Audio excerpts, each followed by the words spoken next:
இன்னைக்கு சப்ளிமெண்ட்ரியில் சில சான்ஸ்கிரிட் வேர்டிங்ஸ்லாம் பார்ப்போம். நேற்றுக்கு தோயம்னா தண்ணின்னு சொல்லியிருக்கேன் இல்லையா, சொல்லியிருக்கேன் இல்லையா. ஜான்வி தோயம்னா கங்கா நீர். பரம்னா சரணாகதி. பரம்னா சரணாகதி, சரணடைகிறது. அதான் பரம். பிரபத்தின்னு எங்கள் இதில், உங்கள் இதில் அதான் சரணாகதி. சரணாகதி தான். சரணாகதின்றது சரியான வார்த்தை. கோதூளினா, கோன்னா பசு, தூளின்னா தூள், துகள்கள். பசுவோட கொழும்புல ஒட்டியிருக்கு, பசுவோட கொழும்புல ஒட்டியிருக்கு இல்லையா மண், அந்த மண்ணுக்கு பேர் கோதூளின்னு பேர். இந்த கோதூளி தலையில சேர்த்துட்டோம்னா அவ்வளவு விசேஷம். கோதூளியை வந்து கோமையை நம்ம இது பண்ற மாதிரி கோதூளி எடுத்து தலையில சேர்த்துப்பாங்க. அதே மாதிரி அனுகம்யம்னா பின்தொடர்ந்து வருது, கம்யம்னா வருது, அனுகம்யம்னா பின்தொடர்ந்து வருது. ஒருத்தரை தொடர்ந்து ஒரு அதான் நீங்க பிரபத்தி பண்ணிட்டீங்கன்னா அவரை பின்தொடர்ந்து அவங்க இதுல அதை செய்யணும். அவர் என்ன செய்யறாரோ அதுல எல்லாம் பின்தொடர்ந்து போகணும். அவரோட அந்த குருவோட கொள்கைகளை கடைப்பற்றுவீங்கன்னு அர்த்தம். அதான் அனுகம்யம். அது மாதிரி அற்றம்னா உண்மை. அம்புஜம்னா தாமரை. அன்னைக்கு சொன்னதோட தாமரைக்கு சொன்னது கூட அம்புஜன்றது சொல்லல. அன்னைக்கு தாமரைக்கு எவ்வளவோ பேர் இருக்கு.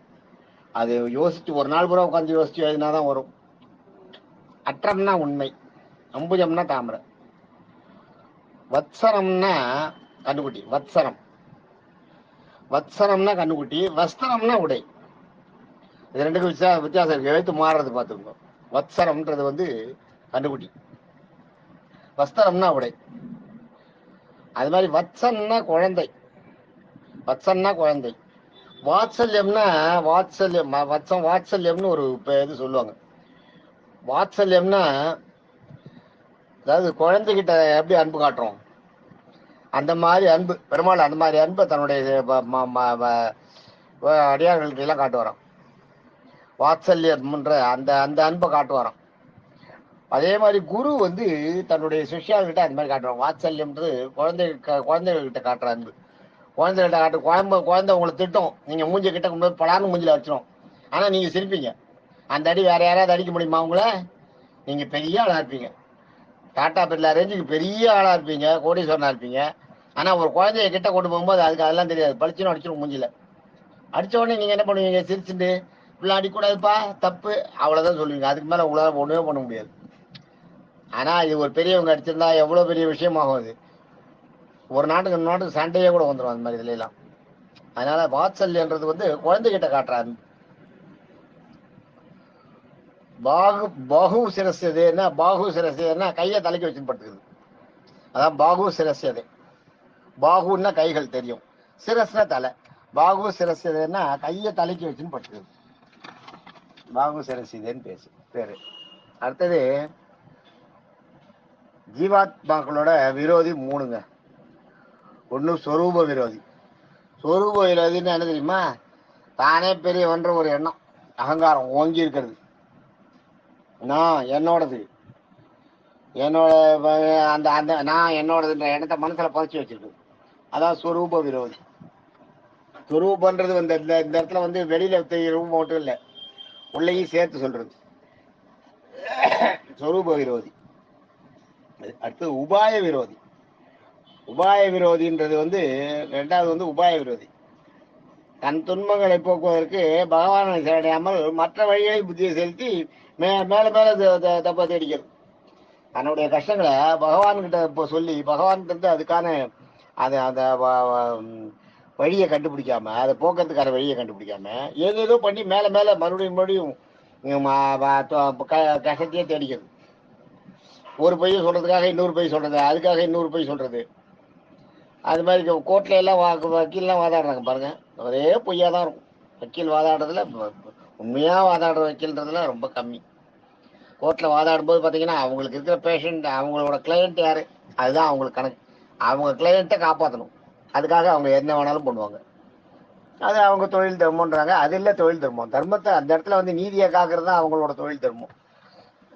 அது போட்டோம். நம்ம இந்த தன் துன்பங்களை போக்குவதற்கு பகவான சரணடையாத வேற இத வழிகளை தேடுறது. உங்களுக்கு ஒரு கஷ்டம் வந்துடுது, ஒரு பெரிய நஷ்டம் வந்துடுது. பகவான்கிட்ட போய் வேண்டிட்டு என்ன இந்த நஷ்டத்தை போக்கிறதுக்கு எனக்கு வழி கொடுப்பா, என் மன ஆறுதலை கொடுப்பா, இந்த நஷ்டத்துலேருந்து என்ன மீட்டு கொடுப்பான்றதை விட்டுட்டு நீங்கள் அவனை பிடிச்சா இந்த நஷ்டத்துலேருந்து பண்ண முடியுமா, இவனை பிடிச்சா அது பண்ண முடியுமா, அது செய்யணுமா, இதையெல்லாம் விட பகவானை சரண் நினைச்சிங்கன்னா அதுக்கான வழி கிடைக்கும்ன்றது அர்த்தம். அதான் உபாய விரோதி. அடுத்தது பிராப்திய விரோதி. பிராப்திய விரோதினா பெருமாளோட சந்தோஷத்தை தன்னோட சந்தோஷமா நினைச்சுக்கிறது. தன்னோட சந்தோஷமே பெருமாள் தான் தனக்கு கொடுத்தாருன்னு நினைக்கிறதே கிடையாது. தனக்கு சந்தோஷம் வந்திருக்கிறது பெருமாளுக்கு சந்தோஷப்பட்டதுனால தான் அவர் உங்களுக்கு சந்தோஷத்தை கொடுத்துருக்காரு. இவர் வந்து தான் சந்தோஷத்தை தானே கண்டுபிடிச்ச மாதிரி தனக்கே கிடைச்ச மாதிரி நினைச்சுக்கிறது. அது கிடையாது. தன்னுடைய அதுதான் உங்களுக்கு வந்து தன்னுடைய சந்தோஷத்தை பகவான் பகவானால் நம் காமங்களை, நம் லௌகிக விருப்பங்களை மாற்றி கொடுக்கப்பட்டது. நம்முடைய சந்தோஷம் நமக்கு எப்படி வந்தது தெரியுமா? உங்களோட உள்ள இருக்க தீய எண்ணங்களையும், உங்களுடைய காம எண்ணங்களையும், உங்களுடைய குரோத எண்ணங்களையும் மாற்றி அதன் பயனா உங்களுக்கு கொடுக்கப்பட்டது சந்தோஷம் அப்படின்னு நினைக்கணும். நம்ம மனசுக்குள்ள இருக்கிற கெட்ட எண்ணங்களை எல்லாம் போக்கிட்டு நமக்கு வந்து சந்தோஷத்தை கொடுத்துருக்காரு பெருமாள். இந்த சந்தோஷம் நம்மளுக்கு எப்படி வந்ததுன்னா நம்ம மனசுல இருக்க கெட்ட எண்ணங்களை எல்லாம் போக்கியிருக்காரு பெருமாள் அப்படின்னு நினைக்கணும். அதுதான். அது இல்லாத இந்த சந்தோஷம் தனக்கு எப்படி வந்ததுன்றதே தெரியாம தன்னோட சந்தோஷமே பெருமாள் அதில் கொடுத்ததாவே நினைக்கிறது இல்லை. அடுத்த ஒரு கெடுதலை படிச்சு சந்தோஷப்படுறது. பக்கத்து வீட்டுக்காரனுக்கு எதிர் வீட்டுக்காரனுக்கு ஒரு கெடுதலை பண்ணிட்டு அதுல ஒரு குறுகுற சந்தோஷம், அவங்க கடந்து அவஸ்தைப்படுறதை பார்த்து அதுல ஒரு சந்தோஷப்படுறது. இந்த சந்தோஷம் எல்லாம் அதெல்லாம் உங்களுக்கு என்னன்னா பெருமாளால் கொடுக்கப்பட்ட சந்தோஷமா கிடையாது. பெருமாளால் கொடுக்கப்பட்ட சந்தோஷம் எதுன்னா உங்களுடைய மனசுல இருக்க கெட்ட எண்ணங்கள்லாம் போய் நல்ல எண்ணங்களா உங்க மனசுல நீங்க நினைக்க ஆரம்பிக்கும் போது தானா ஒரு ஆனந்தம் உருவாகும் மனசுக்குள்ள. அந்த சந்தோஷம் தான், அதுதான் நல்ல சந்தோஷம். அதுதான் திருப்பாவையில பார்த்தீங்கன்னா மற்ற இனம் காமங்கள் மாற்றையிலோ ரொம்பவாயின்னு பெருமாள்கிட்ட தான் என்னோட காமத்தை இவங்கிட்ட இருக்க கெட்ட குணங்களை தீய குணங்களை எல்லாம் மாற்றுன்னு ஆண்டாள் வேண்டான். மற்ற இனம் காமங்கள் மாற்றல எங்க என்னன்னு கூட இல்லை. எங்க அந்த கும்பல் நீராட போறாங்க இல்லையா, கும்பல் குளிக்க போற அந்த கும்பல், அந்த அந்த பெண்கள் அந்த இதுலயே அவங்க எல்லாருக்குமே கேட்குற மற்ற இனம் காமங்கள் மாற்ற பாவாயில எங்களோட மற்ற கெட்ட எண்ணங்களை மனதில் தோன்றும். கெட்ட எண்ணம்னு இல்லை, மற்ற சிந்தனைகளை மாற்றுன்றதே ஒரு மற்ற இனம் காமங்கள்ன்றது இந்த இடத்துல வந்து மற்ற இந்த பூலோக இச்சைகள், அதுல எல்லாம் எனக்கு காசு வேணும், பணம் வேணும், அந்த மாதிரி எல்லாம் நினைக்கிறது தோன்றதெல்லாம் இருக்கு இல்லையா, அதுதான் அந்த இச்சைகள்ல இருந்து மாற்றுறது, பூலோக இச்சைகள்ல இருந்து மாற்றுறது. அதான் அந்த மாதிரி எண்ணங்களை எனக்கு கொடுன்னு கேட்கறது தான். அதுதான் பிராப்திய விரோதின்றது. அதுதான் அந்த சந்தோஷம், அந்த பகவான் கொடுத்த சந்தோஷத்தை தனக்கு என்னமோ தானா கிடைச்சே தானா தேடின சந்தோஷம் மாதிரி நினைச்சிட்டு சந்தோஷப்படுறது. இது மூணும் வந்து ஜீவாத்மாக்களோட விரோதிகள் 3. ஜீவாத்மாக்களுடைய விரோதிகள் 3. அடுத்தது வந்து நகர்மவேத்ய பஷிதி. நகர்மவேத் பியஷிதி கர்மவேத் பேசுதி. கர்மவேத் பேசுதின்னா கர்ம இல்லை, கர்மவேத் பேசுதி, கர்மவேத் கர்மவேத் யஷிதி பெஷி தான், பெஷி தான். கர்மவேத் யஷின்னா தர்ம நிலை இல்லாமல் போறது, தர்ம நிலையோட இருக்கிறது வந்து கர்மவேத் பெஷிதி. நகர்மவேத் பேசுனா நான் சேர்றது இல்லையா, நான் சேர்றதுனால நகர்மவேத் பேசுதுன்னா வேதத்தை பயின்றால் மட்டும் என்னை அடைய முடியாதுன்னு பகவான் சொல்ற.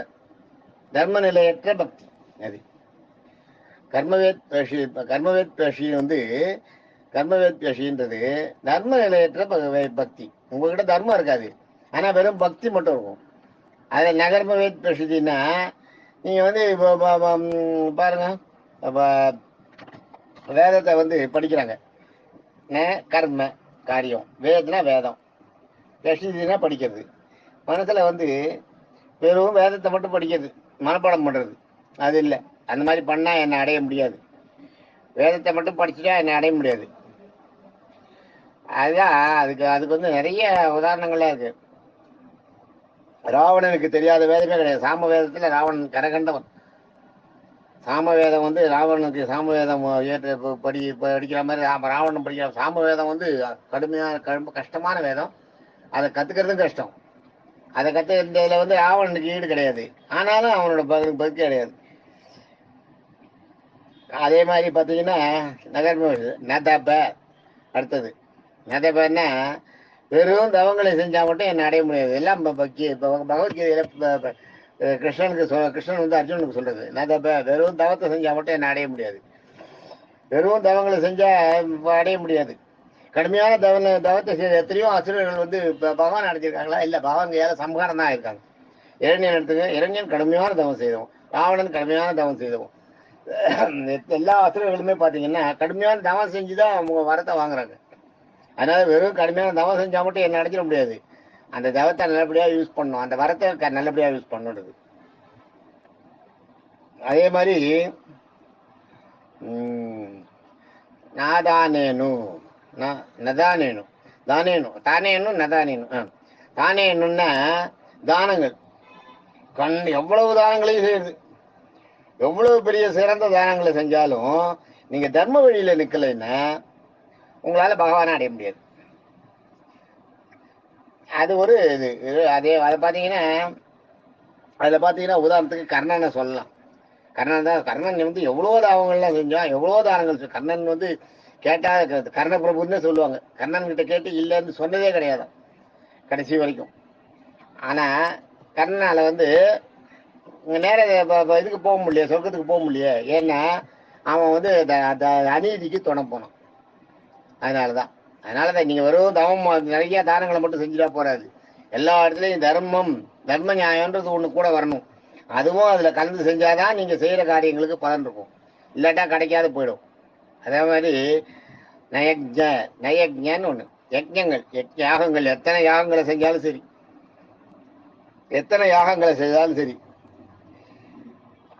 எவ்வளவு யாகங்களை செஞ்சாலும் அந்த மோட்சத்தை நெசங்கன்னா நீங்க வெறும் யஜ்ஞங்கள் செஞ்சா போறாது, அதனால அடைய முடியாது. அதுல வந்து தர்மம் இருக்கணும்.